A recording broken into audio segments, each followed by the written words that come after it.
Typical of Clover Kingdom to have such a useless king. Hi, for those who are watching, I couldn't review last time's Black Clover, although technically not so very much happened in it.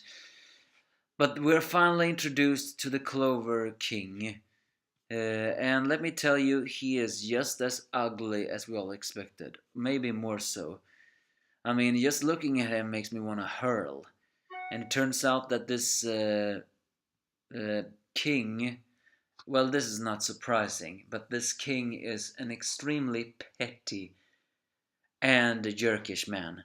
And I must not say, and of course that is expected. We only saw a glimpse of the king when he was apparently having love with two ladies.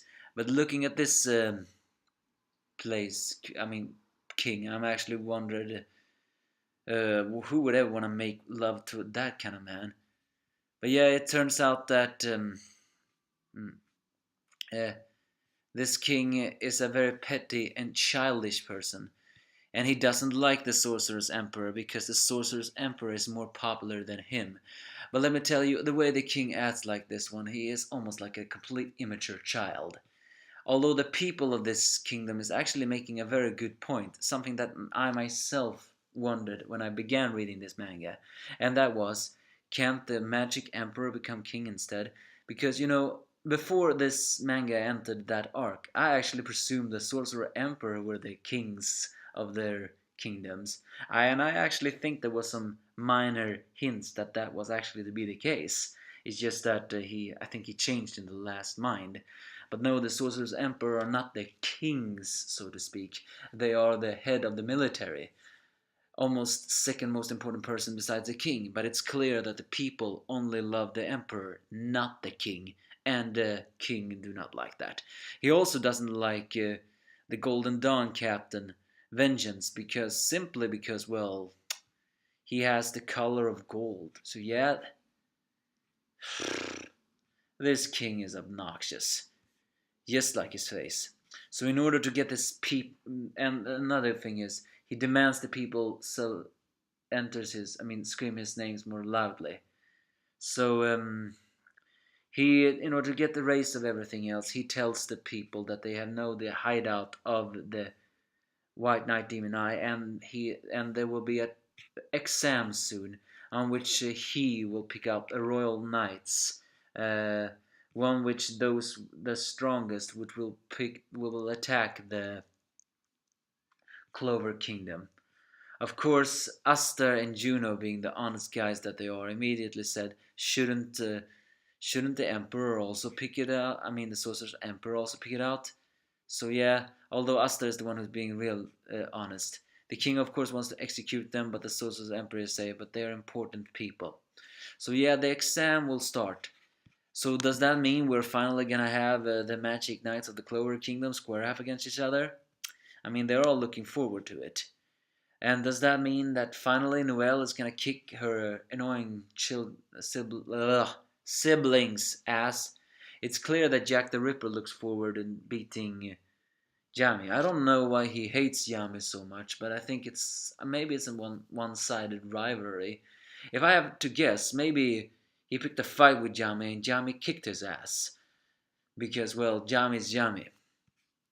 So with that, the Sorcerer Emperor have a final talk with Juno and Aster and encourage them to take the warrior selectionist exam, but also to not become arrogant. I wonder though if they will. Well, the chapter ends with a little twist as we finally, after a very, very long while, see Leo again. And then his face gets crushed by none other than the new captain of the Crimson Lion. Oh yeah, and this for the first time I finally see her breasts. So yeah, that is a female.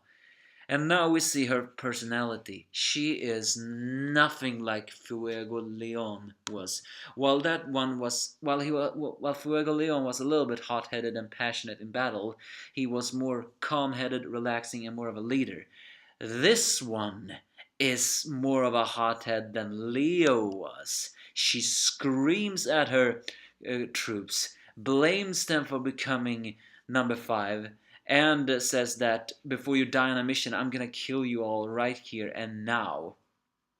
So So yeah, she is not happy for her troops becoming the number fifth. But can you blame them? They just lost their captain. Not to mention Black Bull took over. And if I have to make a guess, I think one of the other reasons why they haven't become the number 50 because she is not a good captain. I mean, Yami, don't get me wrong, Yami is also a little bit of an abusive captain, but that played more for laugh. Not that this is not played for laugh, but he doesn't exactly kill them. He threatens to kill them, but at the same time cares for them. Currently, this one new Crimson Lion captain seems to be more of a hothead, impulsive captain than an orderly, in strength captain. I think that's the reason why they have dropped in rankings. She's simply not a good leader. But finally, Leo enters this picture again. So, and next issue promises the Crimson Lions. I just don't know if we're gonna get a chapter next week. So, with the two rivals finally meet again, will we get to know who this new Crimson Lion captain is? And is she related to Leo? Who knows? Give me your thoughts if you have any.